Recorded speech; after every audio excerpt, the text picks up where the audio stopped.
Good evening dear student. Class 11 maths के student का स्वागत है। देखिए हम लोग स्ट्रेट लाइन का चैप्टर कर रहे हैं। एक्सरसाइज 10.1 का क्वेश्चन नंबर 4 सॉल्व करते हैं। देखिए क्वेश्चन नंबर 4 में क्या है डियर स्टूडेंट, आप देखिए मेरे पास है क्वेश्चन दिया हुआ है। एक्स अक्ष पर एक बिंदु ज्ञात कीजिए जो 7, 6 और 3, 4 बिंदुओं से समान दूरी पर है। Find A point on x axis which is equidistant from the point 7, 6 and 3, 4। X axis पर एक ऐसा पॉइंट है जो दो गिवन पॉइंट से सेम डिस्टेंस पर है, समान दूरी पर है। उस पॉइंट का कोऑर्डिनेट आपको फाइंड आउट करना है। ठीक है स्टूडेंट, तो आप ले लीजिए, माना एक्स अक्ष पर बिंदु x1, 0 है जो कि बिंदुओं दो पॉइंट्स आपके पास अंडरस्टैंड, जो कि बिंदुओं कौन कौन बिंदु हैं? 7, 6, 3, 4। 7, 6 व 3, 4 से समान दूरी पर हैं।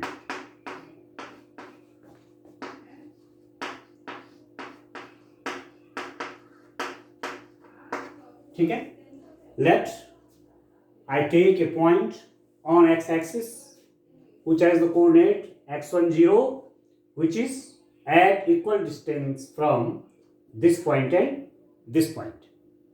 ठीक है, ये x-axis पर जो पॉइंट है वो इस पॉइंट और इस पॉइंट से क्या है? इक्वल डिस्टेंस पर है। आपको दिया हुआ है, फॉर एग्जाम्पल मैं कहूं ये आपका कोऑर्डिनेट सिस्टम हुआ। ठीक है distance, X axis, this is Y axis. ठीक है, एक्स एक्सिस पर कोई पॉइंट मैंने कहा x1, 0 है। ठीक है, एक पॉइंट आपका 7, 6 है, तो 7, 6 फॉर एग्जाम्पल मैंने कहा ये 7, 8, 6 है। ये पॉइंट आपने कहा ए है 7, 6। दूसरा पॉइंट है 3, 4, तो 3, 4 कहीं यहां ले लेता हूं, पॉइंट बी। ठीक है, या थोड़ा सा और दिखा देते हैं इधर कहीं, ये पॉइंट आपका पॉइंट बी है, इसके कोऑर्डिनेट्स हैं 3, 4। ठीक है, गिवन दैट क्या दिया हुआ है स्टूडेंट, आपके पास दे क्या रखा है? गिवन दैट, इसको कर लीजिए C point. Given that B C is equal to A C. B C point और ए सी पॉइंट क्या है? इक्वल हैं। तो बी सी पॉइंट, बी और सी के बीच की डिस्टेंस निकालिए। बी और सी के बीच की डिस्टेंस क्या हो जाएगा डिस्टेंस? आप जानते हैं 2 पॉइंट्स के बीच की डिस्टेंस आपको मालूम है x2 minus x1 square plus y2 minus y1 square होता है। एक पॉइंट x1, y1 है, दूसरा पॉइंट x2, y2 है। उनके बीच की डिस्टेंस इस फॉर्मूले से दी जाती है। तो इसको x1, y1 मान लीजिए, इसको x2, y2 मान लीजिए, या ये x1, y1 है, ये x2, y2 है। तो y2 माइनस y1, तो 4 माइनस 0 स्क्वायर प्लस, ठीक है, x2 minus x1 square, 3 minus x1 square is equal to square root of A C x1, y1, x2, y2, y2 minus y1 means 6 minus 0 square plus y2 minus y1 means 7 minus x1 का square. इन दोनों के बीच की distance 6 minus 0 square plus 7 minus x1 square. Squaring both sides, squaring both sides. ठीक है student, work करने पर, दोनों पक्षों का वर्क करने पर, इसका भी वर्क करूंगा, इसका भी वर्क करूंगा, तो वर्क करने पर क्या हो जाएगा, स्क्वायर रूट ये भी हट जाएगा, ये भी हट जाएगा, तो दिस इंप्लाइज दैट ये हो जाएगा 4 square plus 3 minus x1 square is equal to 6 square plus 7 minus x1 का स्क्वायर।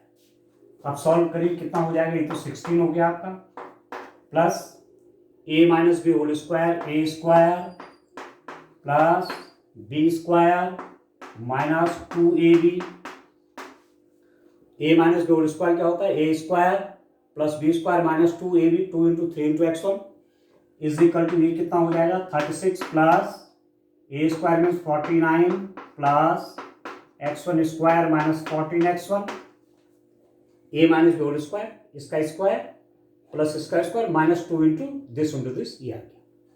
ठीक है दोस्तों, दिस इंप्लाइज दैट, अब आप देखिए plus x1 square plus x1 का इनको काट लीजिए, ठीक हो गया, और x1 एक तरफ कर लीजिए, ठीक है, और जो कांस्टेंट टर्म है उनको एक तरफ कर लीजिए, तो यहां पर आपके पास कितना हो गया माइनस 6x1, ये माइनस 14 लेफ्ट हैंड साइड में ले लीजिए, 14x1 इज इक्वल टू ये हो गया आपका कितना 85, ठीक हो गया, माइनस 16, 85 माइनस 16, ठीक है दोस्तों, तो ये कितना हो जाएगा, this implies that 8x is equal to कितना हो रहा है, आप कर लीजिए, ठीक है, कितना हो जाएगा 8x इज इक्वल टू 969।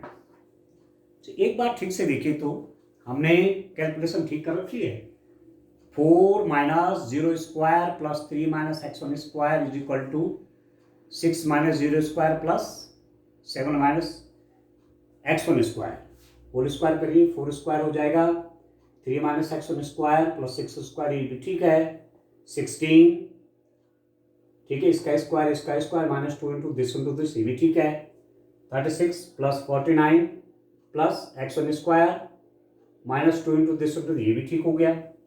अब कितना हो जाएगा ये, इसको देखिए डिस्टेंट, x1 स्क्वायर से कट गया, ये आपका कितना हुआ माइनस 6x1 हुआ, और लेफ्ट हैंड साइड में मैं इसको ले लूंगा तो ये आपका 14x1 हो जाएगा।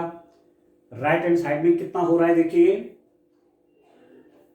ये आपका 85 हो गया, माइनस कितना हो रहा है डिस्टेंट, अच्छा ठीक है, ये भी है ना, 3 स्क्वायर छूट गया, तो 16 और 9 25 हो गया, माइनस में यहां पर हो गया 25, ठीक है, तो सॉल्व कर लीजिए डिस्टेंट, ये कितना हो गया आपका, इसको देखिए, ये हो गया distant 30, this implies that x1 है, ठीक है, x1 is equal to 30 over 8, ठीक है, तो 15/4 हो गया, x1 इज इक्वल टू 15/4, तो x एक्सिस पर कौन सा पॉइंट हो गया वो 15/4, 0, the point on x axis is 15/4 आ रहा है क्या, 15/2 है कि 15/4 आएगा, देखिए एक बार देख लेते हैं जरा, 10.1 का है, 15/2 आ रहा है डिस्टेंस, कहीं पर देखिए ये आपका 85 है और ये आपका 25 है, तो ये कितना हुआ, ये आपका 60 होगा, 60 ऑफ ए मिस्टेक हो गई, देखिए फिर से देखिए, x1 कितना हो जाएगा आप देखिए, ठीक है 60 हुआ ना, तो x1 कितना हो जाएगा डिस्टेंस आप देखिए, x1 इज इक्वल टू 60/8, ठीक है, 4 2 8, अरे 15 हो गया, तो ये करेक्ट कर लीजिए आप, x एक्सिस पर वो पॉइंट होगा आपका 15/2, 0, ठीक हो गया, तो सिंपल सी बात है, the point on x axis, the point on x axis is 15/2, 0. From this point this the distance of this point and distance of this point is same. बस एक्स अक्ष पर वो बिंदु आपका ये निकल गया। ठीक हो रहा है। चलिए एक क्वेश्चन और देखते हैं। नेक्स्ट क्वेश्चन, क्वेश्चन नंबर 5 देखते हैं। ठीक है स्टूडेंट, अब देखिए क्वेश्चन नंबर 5 में क्या है। देखिए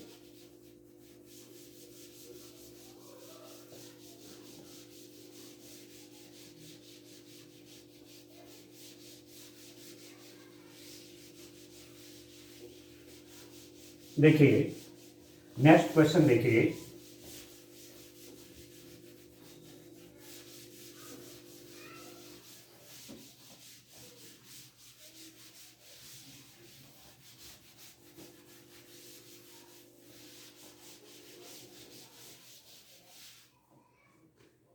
नेक्स्ट क्वेश्चन देखिए student, question number 5।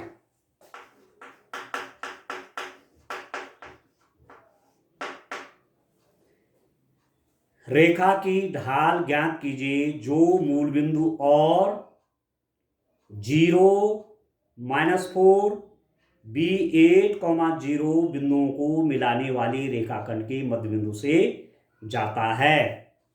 Find the slope of a line which passes through the point origin and the midpoint of these two given points 0, -4 and 8, 0।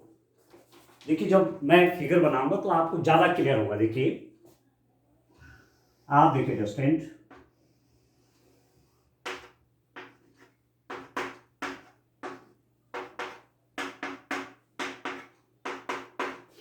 आप देखिए ओरिजन, ये तो ओरिजन है 0, 0, 0, -4, 0, -4 यहां हो जाएगा। एक पॉइंट ये है 0, नहीं 0, -4 है ना, 0, -4। तो आप देखिए 0, -4 का मतलब क्या हुआ, एक्स एक्सिस में तो जाना नहीं, एक्स एक्सिस में तो 0 है, वो एक्सिस में -4 जाना, तो यहां कहीं वो पॉइंट है, ये इस पॉइंट को कोऑर्डिनेट है 0, -4। दूसरा पॉइंट है बी 8, 0। 8, 0 मीन्स एक्स एक्सिस पर 8, तो एक्स एक्सिस पर 8 गए ये, और वो एक्सिस पे नहीं जाना है। 8, 0 है ना, 8, 0 मीन्स एक्स एक्सिस पर 8 डिस्टेंस जाना है, वो एक्सिस पर 0 डिस्टेंस जाना है। तो पॉइंट कहाँ हो जाएगा, वो एक्स एक्सिस पे हो जाएगा। ये बी पॉइंट है आपका, इसके कोऑर्डिनेट हैं x, 0। ठीक हो गया। अब मैं इसको ज्वाइन कराऊं ए बी को, ये ए और बी पॉइंट को मैंने मिलाया तो इनका मिड पॉइंट, अब इसने दे रखा है पी पॉइंट है, पी है ये नहीं बल्कि क्या है, पी पॉइंट है, और दूसरा पॉइंट है मेरे पास बी पॉइंट, वो सही है। ठीक हो गया। इन दोनों का मिड पॉइंट के कोऑर्डिनेट निकालता हूं। ठीक है, मैं यदि कहूं let's C is the midpoint of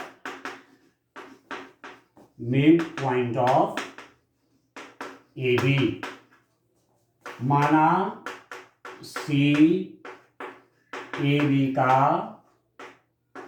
मध्य बिंदु है, C AB का मध्य बिंदु है। तो मध्य बिंदु C के निर्देशांक कितना हो जाएगा, मध्य बिंदु C के निर्देशांक आप जानते हैं, ये फॉर्मूला आप जानते हैं अंडरस्टैंड, कि ये x1 y1 एक पॉइंट है, दूसरा पॉइंट आपका x2 y2 है। इन दोनों को मैं ज्वाइन कराऊंगा, इनका मिडिल पॉइंट के कोऑर्डिनेट क्या होते हैं, x1 plus x2 y2, y1 plus y2 y2, ये आप जानते हैं। एक पॉइंट के कोऑर्डिनेट क्या है, x1 y1 है, दूसरे पॉइंट के कोऑर्डिनेट क्या है, x2 y2 है। इन दोनों पॉइंट को मिलाता हुआ लाइन सेगमेंट है, इसका मिड पॉइंट के कोऑर्डिनेट कैसे निकलेंगे, x1 plus x2 y2, y1 plus y2 y2। तो इसका मिडिल पॉइंट का कोऑर्डिनेट निकाल लीजिए। पॉइंट सी के कोऑर्डिनेट क्या हो जाएगा distant, this plus this, 0 plus 8/2, x1 plus x2 y2, ये x1 y1 x2 y2, x1 plus x2 y2,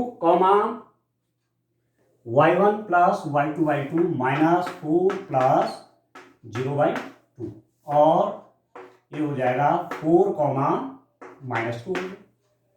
ठीक है, इस सी पॉइंट का जो मिडिल पॉइंट है इसके कोऑर्डिनेट हो गया आपके पास 4 कॉमा -2। ठीक हो गया। अब आपको क्या करना है, हाँ, उस लाइन की आपको स्लोप चाहिए जो कि कहां से होकर जाता है, ओरिजन और इस मिड पॉइंट से होकर एक लाइन जा रही है, इसका स्लोप चाहिए। माने ये एल है, ये 4 कॉमा -2 से होकर ये लाइन जा रही है और 0 से ओरिजन से होकर जा रही है, इस लाइन का आपको स्लोप चाहिए। ठीक है, ठीक है, slope of the line passing through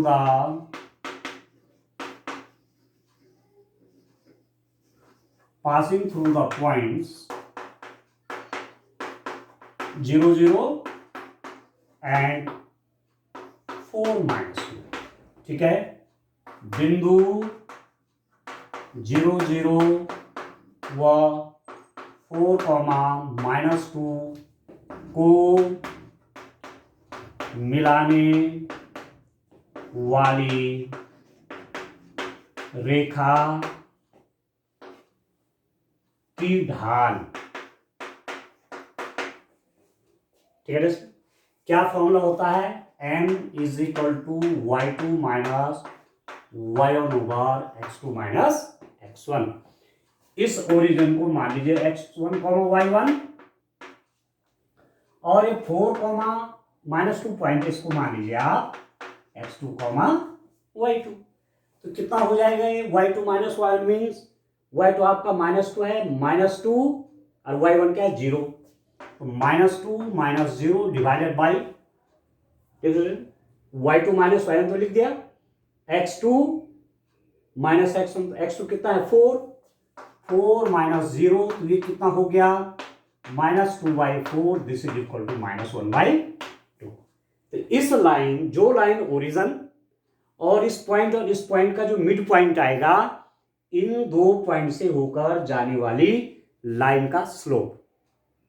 ठीक है, ढाल, स्लोप बोलेंगे इंग्लिश में, ढाल हिंदी में हुआ, तो ये फॉर्मूला लगेगा y2 minus 1 over x2 minus x1 that is equal to -1/2। ठीक है स्टूडेंट, तो इस रंग से करेंगे। अब नेक्स्ट क्वेश्चन देखते हैं, क्वेश्चन नंबर 6 देखिए स्टूडेंट। क्वेश्चन नंबर 6 देखिए, कैसे करेंगे क्वेश्चन नंबर 6 को, इस ढंग से करिए, आराम से क्वेश्चन को समझ करके। कोऑर्डिनेट ज्योमेट्री बहुत इंटरेस्टिंग है, एनालिटिक ज्योमेट्री बहुत इंटरेस्टिंग है, बहुत यूज होता है इसका। ठीक है, हर कंपटीशन में इससे क्वेश्चन आएंगे आगे भी। जब आप कंपटीशन की तैयारी करेंगे तो कंपटीशन में भी कोऑर्डिनेट ज्योमेट्री से क्वेश्चन आते हैं और स्ट्रेट लाइन तो बहुत इंपॉर्टेंट है। चलिए अब मैं क्वेश्चन नंबर ले लेता हूं 6, बड़ा इंपॉर्टेंट है।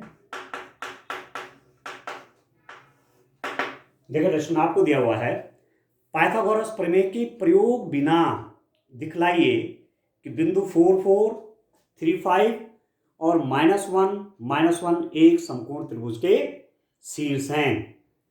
Without use of Pythagoras theorem show that the points 4, 4, 3, 5 and -1 are the vertices of a right angle triangle.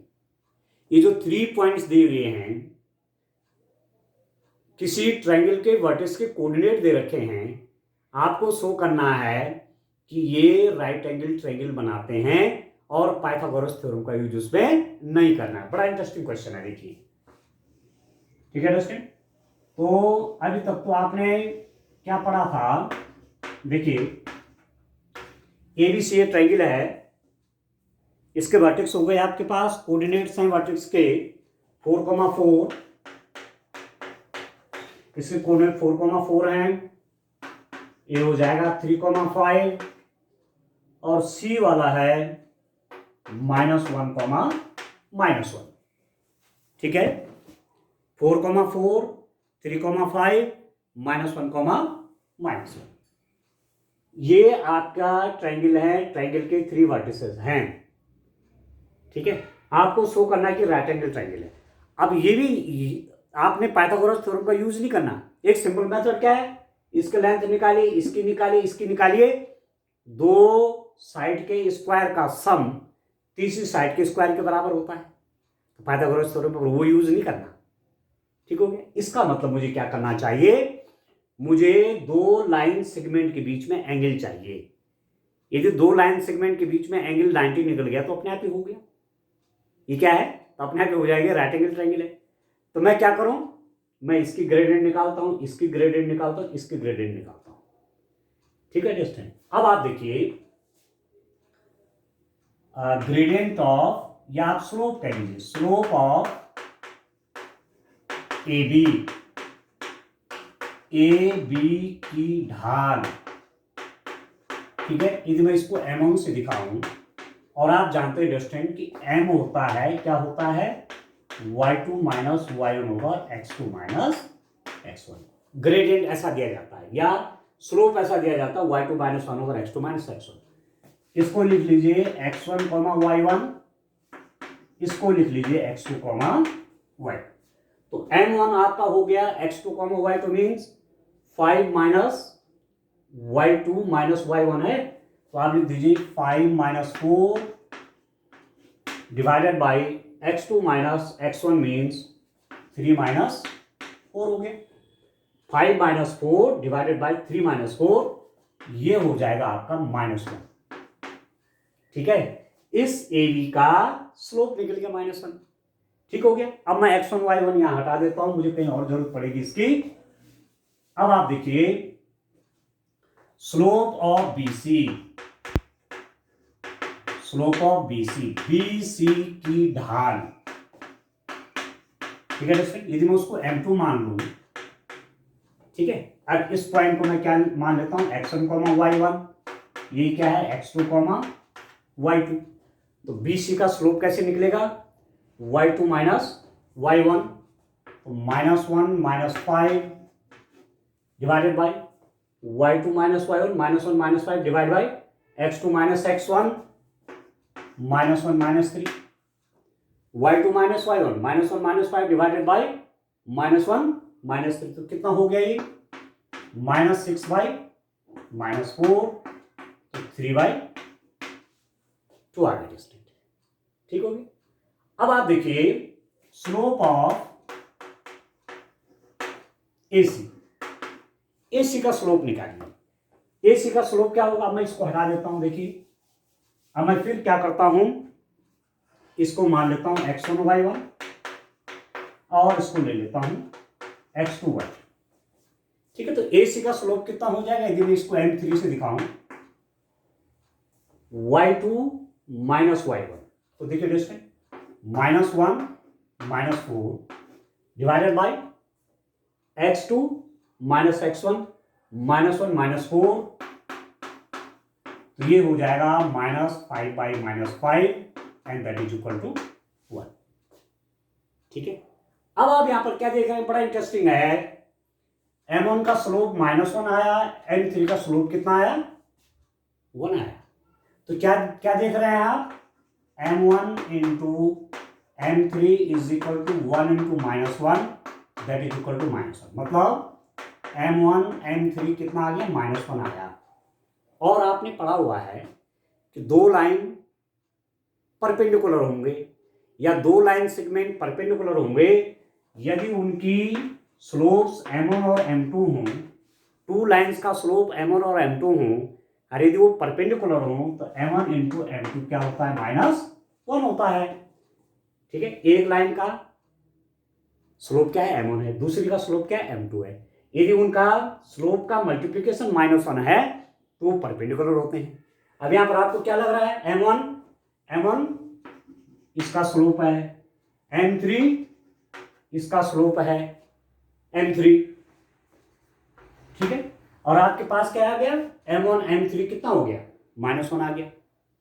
It means this implies that AB व AC परस्पर लंबवत हैं। क्यों परस्पर लंबवत होगी? क्योंकि इसके स्लोप और इसकी स्लोप का मल्टीप्लीकेशन माइनस होना है। ठीक है, अब परपेंडिकुलर का मतलब क्या है? यहां पर 90 डिग्री एंगल हो गया। अब ये 90 डिग्री एंगल हो गया तो this implies that triangle ABC is a right angle triangle. Right angle triangle. ठीक है, इसका मतलब क्या हुआ? ABC एक समकोण त्रिभुज के शीर्ष हैं। A, B, C एक समकोण त्रिभुज के शीर्ष हैं। यही आपको दिखाना भी था स्टूडेंट, बिना उसके किसके पाइथागोरस थ्योरम को लगाए बिना आपको निकालना था कि ये वर्टिसेस एक राइट एंगल ट्रायंगल के वर्टिक्स हैं। ठीक हो गया, ये वर्टिसेस राइट एंगल ट्रायंगल को बनाते हैं। तो आप देखा आपने M1 और M3 का मल्टीप्लाई -1 हो गया, इसका मतलब ये परपेंडिकुलर है। और राइट एंगल ट्रायंगल में एक ही तो परपेंडिकुलर होता है, एक एंगल तो परपेंडिकुलर होता है, एक एंगल तो 90 डिग्री होता है। परपेंडिकुलर बोलने से बजाय आप ऐसा बोलिए कि राइट एंगल ट्रायंगल में एक ही एंगल 90 डिग्री का होता है, एक ही एंगल राइट एंगल होता है। बाकी M2 और M1 का मल्टीप्लाई करेंगे तब भी -1 नहीं आ रहा है। आप M2 और M3 का मल्टीप्लाई करेंगे तब भी -1 होता है, -1 नहीं आ रहा है। ठीक है, और ये आप जानते हैं कि किसी भी ट्रायंगल में 90 डिग्री का एंगल एक ही हो सकता है। ठीक हो गया, तो समझ गए दोस्तों, हमने कहीं पाइथागोरस थ्योरम नहीं लगाई। तो अब आप समझ गए कि जैसे जैसे आप क्लास बड़ी पढ़ते जा रहे हैं एक नया मेथड आपके पास हो रहा है, so that these are the vertices of a right angle triangle. अभी तक 10th क्लास तक क्वेश्चन था, आपने इसकी लेंथ निकालनी थी, इसकी निकालनी थी, इसकी निकालनी थी, और किसी दो लेंथ के स्क्वायर का सम तीसरी लेंथ के स्क्वायर के बराबर हो गया तो राइट एंगल ट्रायंगल बन गया। अब एक नया मेथड आपने निकाल दिया, स्लोप वाला मेथड। ठीक है, अब चलिए ऐसे ही क्वेश्चन और देखते हैं।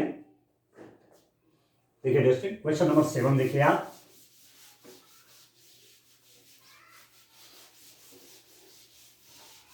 बड़ा इंटरेस्टिंग है, तरीके से आप काम करेंगे, समझ करके करेंगे तो कहीं भी कोऑर्डिनेट ज्योमेट्री आपको दिक्कत में नहीं डालेगी।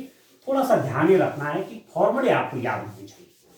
ठीक है दोस्तों, फॉर्मूले आपको तैयार होने चाहिए, तब जैसा भी फिगर बनता है, जैसा भी दिमाग में फिगर बनता है, उसके हिसाब से आप कहीं पर भी फॉर्मूला का यूज करेंगे। ठीक हो गया। अब क्वेश्चन नंबर कौन सा है? क्वेश्चन नंबर 7 है दोस्तों। देखिए क्वेश्चन नंबर 7 देखिए,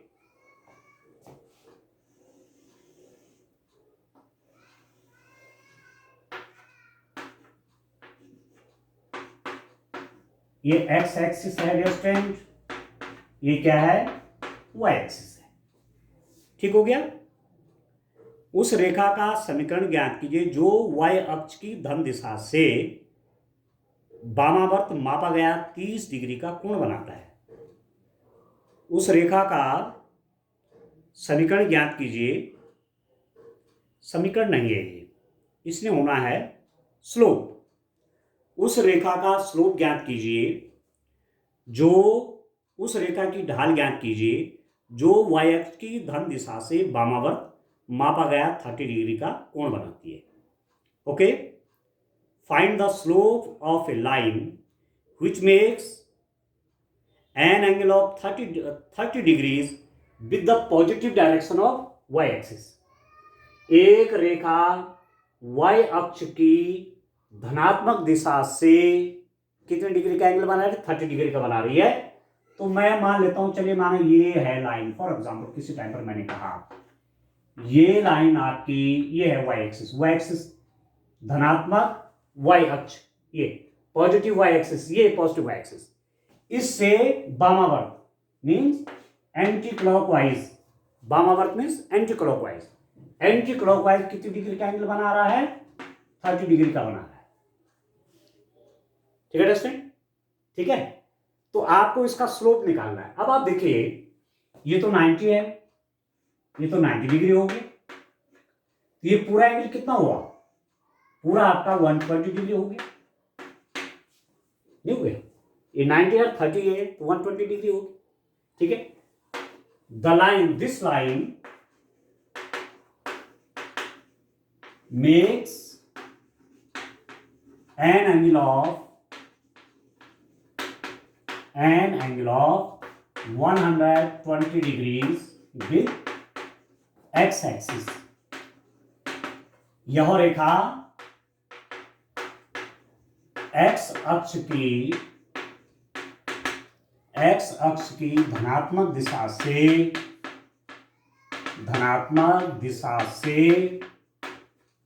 120 डिग्रीज का कोण बनाती है, ठीक है। This line makes an angle of 120 degrees with the positive direction of x axis. X अक्ष की धनात्मक दिशा से एंटी क्लॉकवाइज डायरेक्शन में एंगल कितना हो गया, 120 डिग्री हो गया। तो कितना हो जाएगा, स्लोप ऑफ द लाइन, रेखा की ढाल, रेखा एल की ढाल। तो सिंपल सी बात है, एक फॉर्मूला आपने स्लोप के लिए क्या पढ़ा है, tan थीटा वाला पढ़ा है, जहां थीटा लाइन के द्वारा एक्स एक्सिस से बनाया हुआ कोण है, एक्स एक्सिस की पॉजिटिव डायरेक्शन से।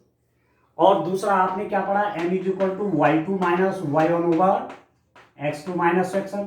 ये भी स्लोप का फॉर्मूला लाइन का, ठीक है। 2 पॉइंट से होकर जा रही है x1 y1 x2 y2।